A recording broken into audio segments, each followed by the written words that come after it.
Hello students, are you fine? Oh good, very good. All of you are fine.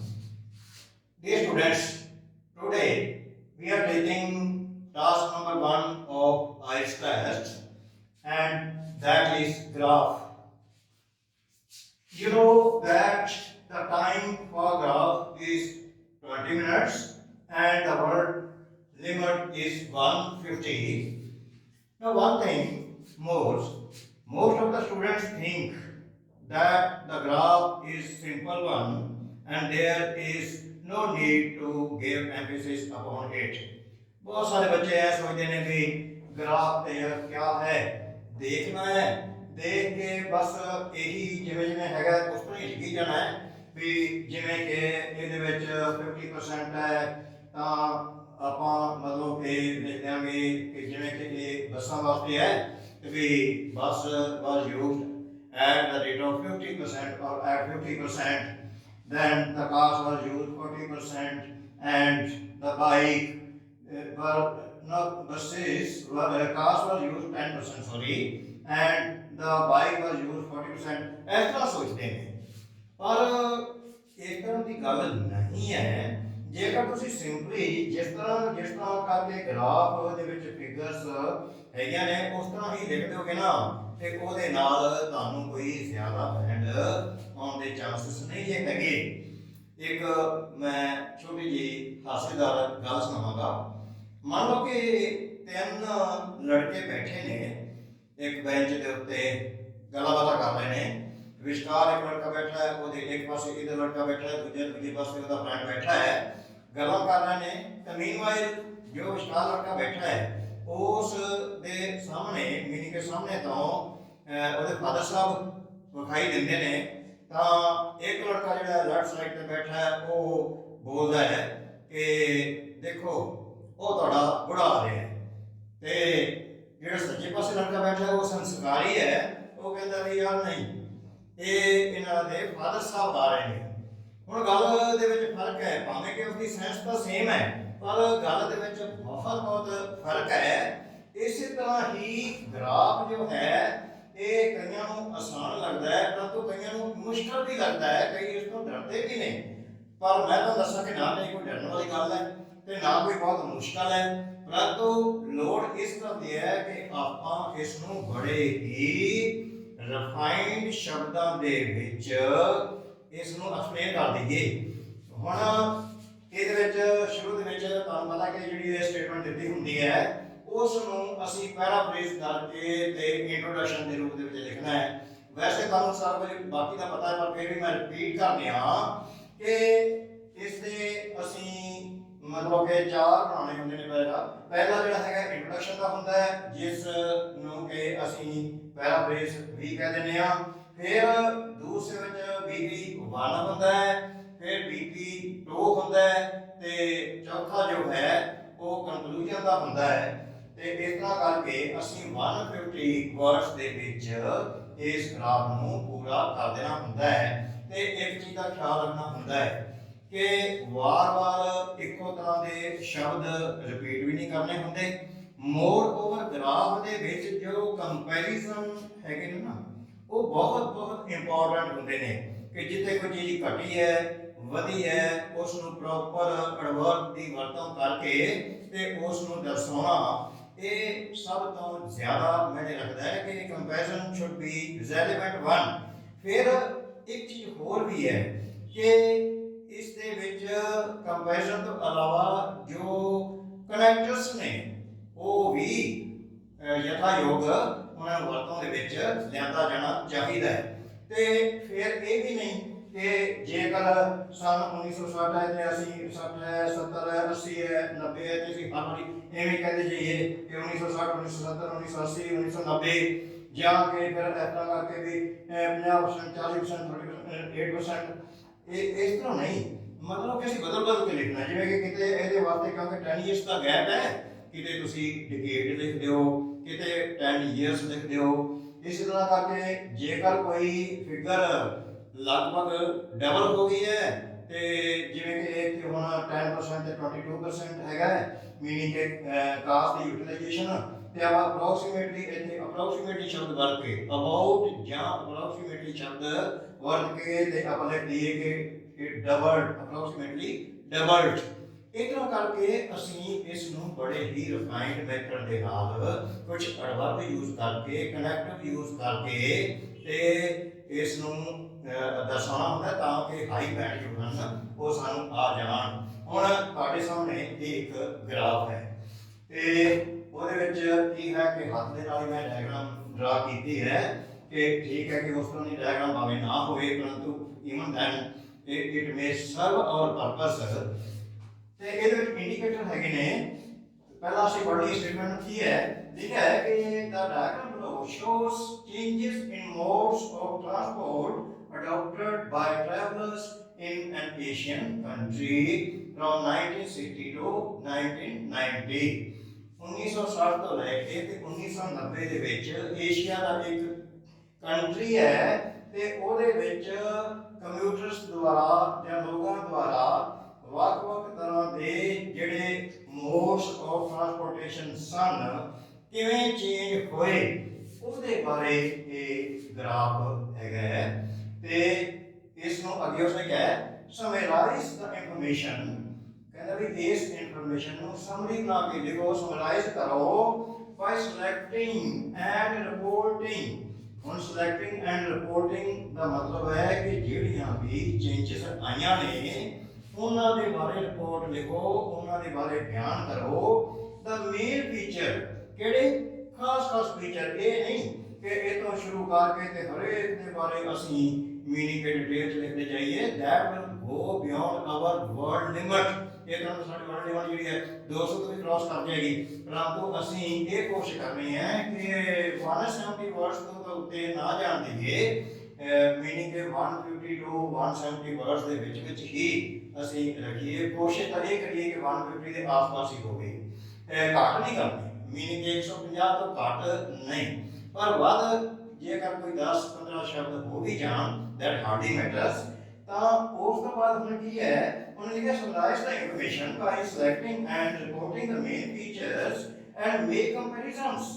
ਇਹ ਸ਼ਬਦ ਬਹੁਤ important ਹੈ ਕਿ ਕੰਪੈਰੀਜ਼ਨ ਵੀ ਕਰਨਾ ਹੈ। ਮੇਕ ਕੰਪੈਰੀਜ਼ਨ, ਉਹਨਾਂ ਦਾ ਮੁਕਾਬਲਾ ਕਰਨਾ ਹੈ ਕਿ ਕਿਤੇ ਘਾਟਾ ਹੋ ਗਿਆ, ਕਿਤੇ ਵਾਧਾ ਹੋ ਗਿਆ, ਕਿਤੇ ਕੋਈ ਚੀਜ਼ ਘਟ ਗਈ, ਕਿਤੇ ਵੱਧ ਗਈ। ਉਹਨਾਂ ਦੇ ਵਾਸਤੇ ਪ੍ਰੋਪਰ ਐਡਵਰਬਸ ਹੈਗੇ ਨੇ। ਜੇਕਰ ਕੋਈ ਚੀਜ਼ ਉੱਪਰ ਜਾ ਰਹੀ ਹੈ ਤੇ ਸ਼ਾਰਟ ਅਪ ਜਾਂ ਇਨਕਰੀਜ਼ ਅਬਰਪਟਲੀ, ਜਾਂ ਆਪਾਂ ਕਹਿ ਸਕਦੇ ਹਾਂ ਕਿ ਇਨਕਰੀਜ਼ ਡਰਾਮੈਟਿਕਲੀ, ਐਕਸਪੋਨੈਂਸ਼ੀਅਲੀ। ਉਹ ਮੈਂ ਪਿਛਲੀ ਵੀਡੀਓ ਦੇ ਵਿੱਚ ਤੁਹਾਨੂੰ ਸਾਰੇ ਐਡਵਰਬ ਦੇ ਬਾਰੇ ਜਾਣਕਾਰੀ ਦੇ ਚੁੱਕੇ ਹਾਂ ਔਰ ਤੁਹਾਨੂੰ ਵੀ ਉਹਨਾਂ ਦੇ ਬਾਰੇ ਹੋ ਸਕਦਾ ਪਤਾ ਹੋਵੇਗੀ। ਤਾਂ ਉਹਨਾਂ ਦੀ ਵਰਤੋਂ ਕਰਦੇ ਹੋਏ ਅਸੀਂ ਕੰਪੈਰੀਜ਼ਨ ਵੀ ਕਰਨੇ ਹੁੰਦੇ ਨੇ ਵੇਅਰ ਰੈਲੇਵੈਂਟ, ਵੀ ਐਵੇਂ ਬਿਨਾਂ ਮਤਲਬ ਤੋਂ ਨਹੀਂ।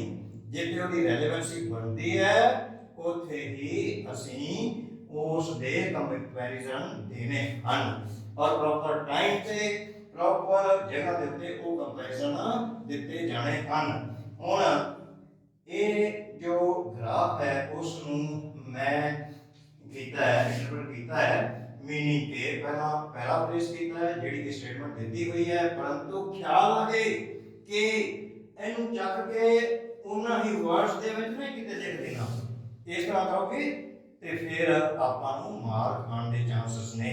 ਮਾਰ ਖਾਣ ਦੇ ਚਾਂਸਸ ਦਾ ਮਤਲਬ ਕਿ ਸਾਡੇ ਬੈਂਡ ਸਕੋਰ ਮੇ ਵੀ ਰਿਡਿਊਸਡ ਬਾਈ ਦ ਐਗਜ਼ਾਮੀਨਰ। ਇਸ ਕਰਕੇ ਖਿਆਲ ਰੱਖਣਾ ਹੈ, ਬੜਾ ਕੋਸ਼ਿਸ਼ ਹੋ ਕੇ ਲਿਖਣਾ ਹੈ ਕਿਸ ਤਰ੍ਹਾਂ ਕਿ ਅਸੀਂ ਕੁਝ ਚੇਂਜਡ ਵਰਡਸ ਆਪਣੀ ਤਰਫ ਤੋਂ ਦੇਈਏ ਤੇ ਇਸ ਨੂੰ ਪੈਰਾਫ੍ਰੇਜ਼ ਕਰੀਏ।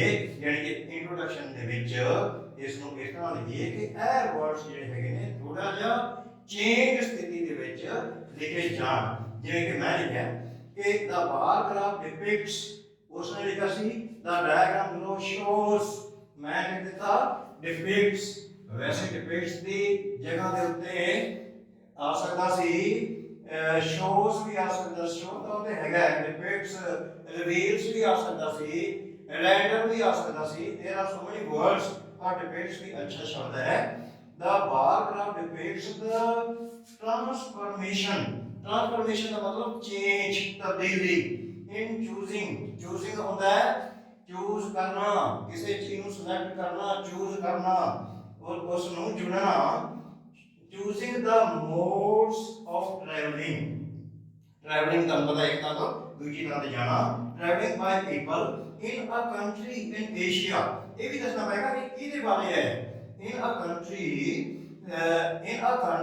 इन एशिया एशिया ਮਹਾਦੀਪ ਦਾ ਤੁਹਾਨੂੰ ਪਤਾ ਕੰਟੀਨੈਂਟ ਹੈ ਸਭ ਤੋਂ ਵੱਡਾ ਵਰਲਡ ਦਾ from 1960 to 1990 ਇਹ ਟਾਈਮ ਆ ਗਿਆ 1960 to 1990 ਇਹ ਤੋਂ ਅੱਗੇ ਹੁਣ ਬੀਪੀ 1 ਦੀ ਵਾਰੀ ਹੈ ਬੀਪੀ 1 ਜਦੋਂ ਅਸੀਂ ਸ਼ੁਰੂ ਕਰਾਂਗੇ ਤੇ ਇਹਦੇ ਵਿੱਚ ਅਸੀਂ ਲਿਖਾਂਗੇ ਕੋਈ ਇੱਥੇ ਕਨੈਕਟਰ ਲਗਾ ਦੇਾਂਗੇ ਕਨੈਕਟਰ ਦੀ ਵਰਤੋਂ ਕਰਾਂਗੇ ਇਨ ਦਾ ਬਿਗਨਿੰਗ ਦਾ ਗ੍ਰਾਫ ਰਿਵੀਲਸ ਇੱਥੇ ਹੁਣ ਮੈਂ ਰਿਵੀਲ ਸ਼ਬਦ ਲੈ ਕੇ ਆਇਆ ਹਾਂ ਰੈਂਡਰਸ ਵੀ ਆ ਸਕਦਾ ਹੈ ਰੈਂਡਰਸ परंतु रिवील्स शब्द की मैं वरतों की है in the beginning the graph reveals that 50% of the commuters use the public transport of bus in year 1960 और ਹੁਣ ਆਪਾਂ ਇੱਥੇ ਗ੍ਰਾਫ ਦੀ ਫਿਗਰ ਦੇ ਉੱਤੇ ਚੱਲੀਏ 1960 ਦੇ ਵਿੱਚ 1960 ਦੇ ਵਿੱਚ ਇਹ ਇੰਡੀਕੇਟਰ ਨੇ ਬੱਸ ਦਾ ਇਸ ਤਰ੍ਹਾਂ ਇੰਡੀਕੇਟਰ ਹੈ ਕਾਰ ਇਹ ਪੂਰੀ ਬੋਰਡ ਦੇ ਵਿੱਚ ਤੇ ਬਾਈਕ ਜਿਹੜਾ ਹੈ ਐਮਪੀ ਰੱਖਿਆ ਮੈਂ ਬਾਕਸ ਹੁਣ ਇਹਦੇ ਵਿੱਚ ਕੀ ਹੈ ਕਿ 1960 ਦੇ ਵਿੱਚ ਜੋ ਬੱਸ ਸੀ ਵਰਤੀ ਗਈ ਹੈ ਉਹ 50% ਇਹ ਚੀਜ਼ਾਂ ਲਿਖੀਆਂ ਨਹੀਂ ਹੁੰਦੀਆਂ ਉੱਥੇ ਐਗਜ਼ਾਮੀਨੇਸ਼ਨ ਦੇ ਵਿੱਚ don't expect that such things would be written there for your convenience and for your understanding I have written it here ਇਹ ਮੈਂ ਸਿਰਫ ਸਮਝਾਉਣ ਦੇ ਵਾਸਤੇ ਲਿਖੇ ਨੇ ਪਰੰਤੂ ਇਹਨੂੰ ਦੇਖ ਕੇ ਇਹਦੇ ਸਾਹਮਣੇ ਫਿਗਰ ਕਿੰਨੀ ਹੈ ਇਹ ਅੰਦਾਜ਼ਾ ਲਗਾਉਣਾ ਕੋਈ ਵੱਡੀ ਗੱਲ ਨਹੀਂ ਹੈ ਕੋਈ ਔਖੀ ਗੱਲ ਵੀ ਨਹੀਂ ਹੈ ਇਸ ਕਰਕੇ ਇੱਥੇ ਹੁਣ 1960 ਦੇ ਵਿੱਚ ਕੀ ਹੋਇਆ ਕਿ ਜਿਹੜੀਆਂ ਬੱਸਾਂ ਨੇ ਉਹ 50% ਯੂਜ਼ ਹੋਈਆਂ ਨੇ ਜੋ ਕਾਰਾਂ ਨੇ ਉਹ 10% ਯੂਜ਼ ਹੋਈਆਂ ਨੇ 10% ਦੀ ਸੇਲ ਵਿੱਚ 10% ਹੋਈਆਂ ਨੇ ਔਰ ਜੋ ਬਾਈਕ ਨੇ ਉਹਨਾਂ ਦੀ ਵਰਤੋਂ 40% ਕੀਤੀ ਗਈ ਹੈ ਹੁਣ ਦੇਖੋ ਹੁਣ ਸਾਡੇ ਕੋਲ ਦੋ BP 1 ਤੇ BP 2 ਦੋ ਜਿਹੜੇ ਪੈਰਾਗ੍ਰਾਫ ਹੈਗੇ ਨੇ ਉਹਦੇ ਵਾਸਤੇ ਅੱਛਾ ਇਹ ਰਹੇਗਾ ਵੈਸੇ ਆਪਣਾ ਆਪਣਾ ਮੈਥਡ ਹੈ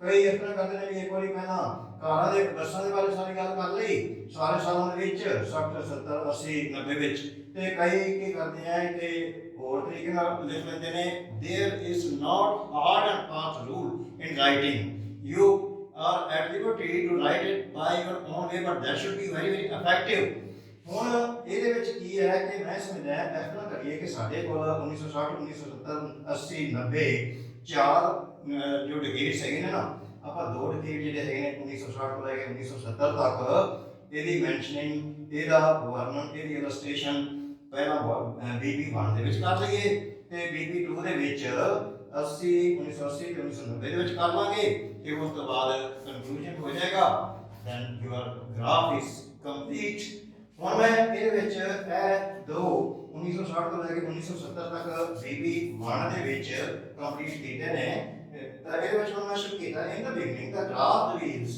that 50% of the commuters use the public transport of bus ਹੁਣ ਇਹ 50% ਬੱਸਾਂ ਦੀ ਵਰਤੋਂ ਕੀਤੀ ਹੈ ਬੱਸ ਪਬਲਿਕ ਟਰਾਂਸਪੋਰਟ ਹੁੰਦੀ ਹੈ ਤੇ ਇਸ ਕਰਕੇ ਸ਼ਬਦ ਮੈਂ ਵਰਤਿਆ ਹੈ कि public transport 50% of the commuters use the public transport of bus in year 1960 followed by bikes ਤੇ ਇਸ ਤੋਂ ਬਾਅਦ bikes ਦੀ ਮਤਲਬ ਪਰਸੈਂਟੇਜ ਆ ਗਈ followed by bikes at 40% ਹੁਣ ਜਿਹੜੇ ਬਾਈਕ ਸੀ ਉਹਨਾਂ ਦੀ ਵਰਤੋਂ ਹੋਈ ਹੈ 40% ਤੇ ਕਾਰਾਂ ਦੀ ਗੱਲ ਵੀ ਆਪਾਂ ਛੱਡਣਾ ਨਹੀਂ ਹੈ and cars were used by only 1/10 ਇੱਥੇ ਹੈਗਾ ਸੀ 10% ਹੁਣ ਇਸ ਨੂੰ ਮੈਂ 10% 50% 40% 10% ਵਾਰ-ਵਾਰ ਦਿਖਾਵਾਂ ਤੇ ਉਹ from your behalf ਤਾਂ ਇਹ ਮੀਨਿੰਗ ਕੇ ਅੱਛਾ ਨਹੀਂ ਲੱਗਦਾ ਇਸ ਕਰਕੇ ਮੈਂ ਇਸ ਨੂੰ ਥੋੜਾ ਮੋਡੀਫਾਈ ਕਰ ਦਿੱਤਾ ਇੱਥੇ we are used by only 1/10 of total population ਤੇ ਵੈਸੇ ਤਾਂ ਟਰੈਵਲਰਸ ਹੈਗੇ ਨੇ ਪਰੰਤੂ ਚਲੋ ਆਪਾਂ ਮੋਡੀਫਾਈ ਕਰਕੇ ਲਿਖ ਸਕਦੇ ਹਾਂ ਵੀ ਜਿਹੜੀ ਟੋਟਲ ਪੋਪੂਲੇਸ਼ਨ ਸੀ ਜਾਂ ਟਰੈਵਲਰ ਸੀਗੇ ਜਾਂ ਕੰਮਿਊਟਰ ਸੀ ਉਸ ਦਾ 1/10 ਜੋ ਸੀ ਉਹਨਾਂ ਨੇ ਇਹ ਬੱਸਾਂ ਮੀਨਿੰਗ ਕੇ ਇਸ ਦੀ ਵਰਤੋਂ ਕੀਤੀ ਕਾਰਾਂ ਦੀ ਵਰਤੋਂ ਕੀਤੀ once more in the beginning the graph reveals that 50% of the commuters use the public transport of bus in the year 1960 followed by bikes दूसरे नंबर पे बाइक आए at 40% and cars were used by only 1/10 of total population। ਅੱਗੇ ਹੁਣ ਇਸ ਤੋਂ ਅੱਗੇ ਆਪਾਂ ਚਲੇਗਾ 1970 ਦੇ ਵਿੱਚ, ਨੈਕਸਟ ਵੀ ਚੱਲਣਾ ਹੈ ਨਾ। the trend changed considerably। ਹੁਣ ਜਿਹੜਾ ਇਹ ਮੈਂ ਐਡਵਰਬ ਪਾਇਆ ਹੈ considerably, considerably ਦਾ ਮਤਲਬ ਹੁੰਦਾ ਹੈ ਕਿ ਕਾਫੀ ਜ਼ਿਆਦਾ, ਵੀ ਇਹ ਟ੍ਰੈਂਡ ਹੁਣ ਕਾਫੀ ਚੇਂਜ ਹੋ ਗਿਆ, ਤਬਦੀਲ ਹੋ ਗਿਆ considerably in the next decade। ਇੱਥੇ ਮੈਂ 1970 ਲਿਖਣ ਦੀ ਬਜਾਏ ਡਿਕੇਡ ਸ਼ਬਦ ਦੀ ਵਰਤੋਂ ਕਰ ਲਈ ਹੈ। in the next decade, ਅਗਲੇ ਦਹਾਕੇ ਦੇ ਵਿੱਚ। ਉਹ ਹੁੰਦਾ ਡਿਕੇਡ ਮੀਨਸ 10 years time, ਤੇ ਉਹਨੂੰ ਦਹਾਕਾ ਪੰਜਾਬੀ ਦੇ ਵਿੱਚ ਆਪਾਂ ਬੋਲਦੇ ਹਾਂ। decade of 1970 where buses were preferred by only 38%। ਹੁਣ ਦੇਖੋ ਪਹਿਲਾਂ ਸੀ 50% ਬੱਸਸ ਯੂਜ਼ ਹੋ ਰਹੀਆਂ, ਹੁਣ ਨੈਕਸਟ ਦਹਾਕੇ ਦੇ ਵਿੱਚ ਇਹ ਚੇਂਜ ਹੋ ਗਿਆ ਟ੍ਰੈਂਡ, ਤੇ ਟ੍ਰੈਂਡ ਘਟ ਗਿਆ ਬੱਸਾਂ ਨੂੰ ਯੂਜ਼ ਕਰਨ ਦਾ। ਇਹ 38 ਤੇ ਡ੍ਰੌਪ ਹੋ ਗਈਆਂ, ਰਿਡਿਊਸ ਹੋ ਗਈਆਂ, ਤੇ preferred by only 38% and cars utilization jumped up। ਹੁਣ ਕਾਰਾਂ ਪਹਿਲਾਂ ਤੇ 10% ਤੇ ਸੀ, ਤੇ ਹੁਣ 22% ਹੋ ਗਈਆਂ। ਇਹ ਦੇਖੋ 20 ਇੱਥੇ 30 20 ਤੇ 20 30 ਇਨ ਬਿਟਵੀਨ, ਇੱਥੇ 22 ਦੇ ਹਿੱਸੇ ਦੇ ਵਿੱਚ ਹੈ। ਤਾਂ ਇੱਥੇ ਆਪਾਂ ਲਿਖਾਂਗੇ ਕਿ preferred by only 38% and cars utilization, here it was in 1970 where buses were preferred by only 38%। ਵੀ ਬੱਸੇ ਜਿਹੜੇ only 38% ਲੋਕਾਂ ਨੇ ਯੂਜ਼ ਕੀਤੀਆਂ, and car utilization jumped up approximately to double। ਹੁਣ ਇਹ jumped up ਹੋ ਗਿਆ, ਕਿ ਪਹਿਲਾਂ ਇੰਨਾ ਕੁ ਸੀ ਤੇ 10% ਸੀ, ਤੇ ਹੁਣ ਇਹ approximately double ਹੋ ਗਿਆ। double at 22%। ਇਹ ਮਤਲਬ approximately ਸ਼ਬਦ ਵਰਤਿਆ ਮੈਂ, approximately ਲਗਭਗ। ਹੁਣ ਤੁਸੀਂ ਕਹੋਗੇ ਵੀ 10 ਦੇ ਡਬਲ ਤੇ 20 ਹੁੰਦਾ ਹੈ, ਪਰ ਇੱਥੇ 22 ਨੂੰ ਵੀ ਡਬਲ ਕਿਉਂ ਲਿਖ ਰਿਹਾ? ਤਾਂ ਇਹ ਜਦੋਂ ਅਬਾਊਟ ਸ਼ਬਦ ਆਪਾਂ ਲਿਖ ਦਿੰਦੇ ਆ ਜਾਂ ਅਪਰੋਕਸੀਮੇਟਲੀ ਲਿਖ ਦਿੰਦੇ ਆ, ਤਾਂ ਫਿਰ ਸਾਨੂੰ ਮੁਆਫ ਹੈ, ਫਿਰ ਮਤਲਬ ਕਿ ਐਗਜ਼ਾਮਨਰ ਸਮਝ ਜਾਂਦਾ ਕਿ ਇਹਨਾਂ ਨੂੰ ਪਤਾ ਹੈ ਇਸ ਗੱਲ ਦਾ। Approximately to double at 22%, riding bikes remaining ਅਨਚੇਂਜਡ।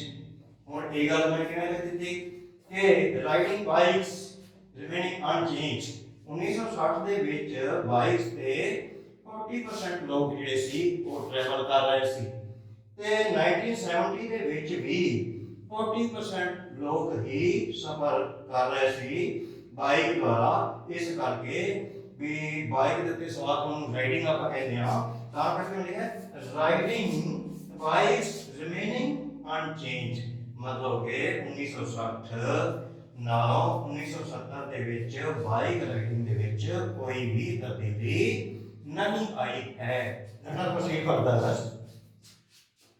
BP2।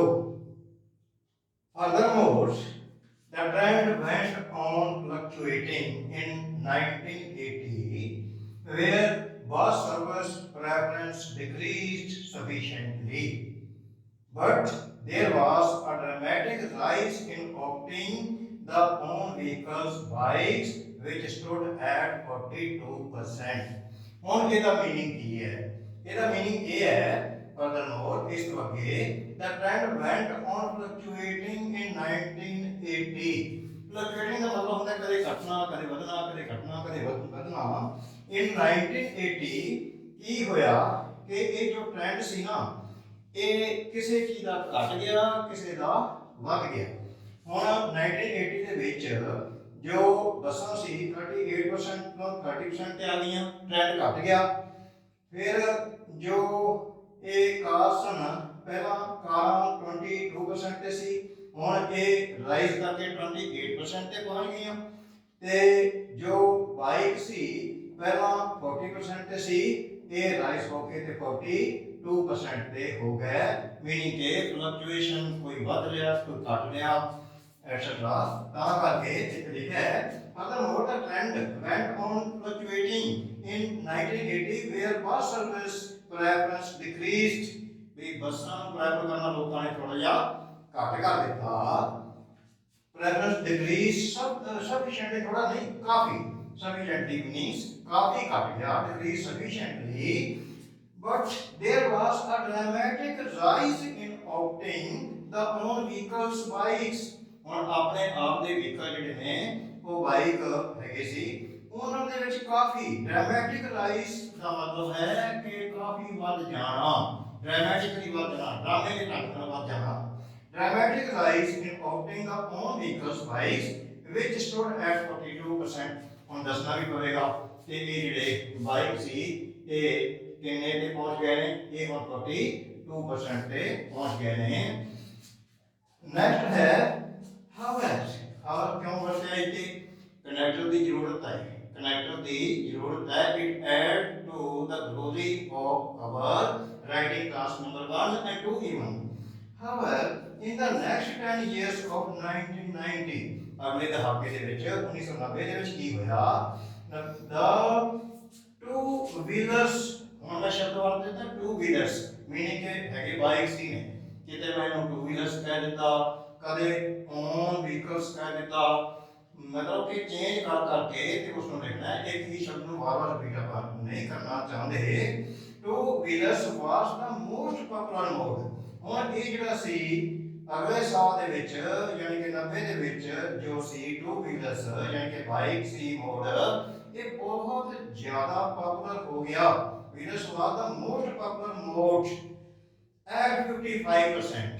ਹੁਣ ਇਹਦੇ ਬਰਾਬਰ ਤੇ ਹੋਰ ਕੋਈ ਮੋਡ ਹੈ ਹੀ ਨਹੀਂ ਸੀ। ਪਹਿਲਾਂ ਬਿਗਨਿੰਗ ਦੇ ਵਿੱਚ 50% ਸੀ ਯੂਜ਼ ਆਫ ਬੱਸਸ, ਔਰ ਲਾਸਟ ਦੇ ਵਿੱਚ 55% ਦੇ ਉੱਤੇ ਬਾਈਕ यूटिलाइजेशन हो गई। मतलब कि ये स्टार परफॉर्मर है, स्टार परफॉर्मर है, ये स्टार विनर है in the end. In the beginning नहीं सी, इन द बिगिनिंग ते ये 40% ते सी, परंतु ये 55% दी पीक दे उत्ते बाकी सारा नालों अगे लंघ गया। इस करके जिस लिखिया है the however in the next 10 years of 1990 the two wheelers was the most popular mode at 55%, whereas ਜਿੱਥੇ ਕਿ buses were boarded। ਬੱਸ ਦੇ ਉੱਤੇ ਆਪਾਂ ਸਵਾਰ ਹੋਣਾ ਨਾ ਤੇ ਆਪਾਂ ਐਵੇਂ ਨਹੀਂ ਕਹਿੰਦੇ ਵੀ ਰਾਈਡ ਦਾ ਬੱਸ, ਰਾਈਡ ਨਹੀਂ, ਬੋਰਡ ਹੁੰਦਾ ਹੈ ਬੱਸ ਦੇ ਉੱਤੇ ਜਦੋਂ ਸਵਾਰ ਹੁੰਦੇ ਆ ਚੜ੍ਹਦੇ ਆ ਉਹਨੂੰ ਬੋਰਡ ਕਹਿੰਦੇ ਨੇ। buses were boarded by only 20% people। ਜੇਕਰ ਬਾਈਕ ਦੇ ਉੱਤੇ ਸਵਾਰ ਹੋਣਾ ਹੋਵੇ ਤੇ ਉਹਨੂੰ ਅਸੀਂ ਜੋ ਹੈ ਸ਼ਬਦ ਵਰਤਦੇ ਹਾਂ ਰਾਈਡਿੰਗ, ਤੇ ਜੇਕਰ ਬੱਸ ਤੇ ਸਵਾਰ ਹੋਵੇ ਤੇ ਬੋਰਡਿੰਗ ਕਹਿੰਦੇ ਹਾਂ।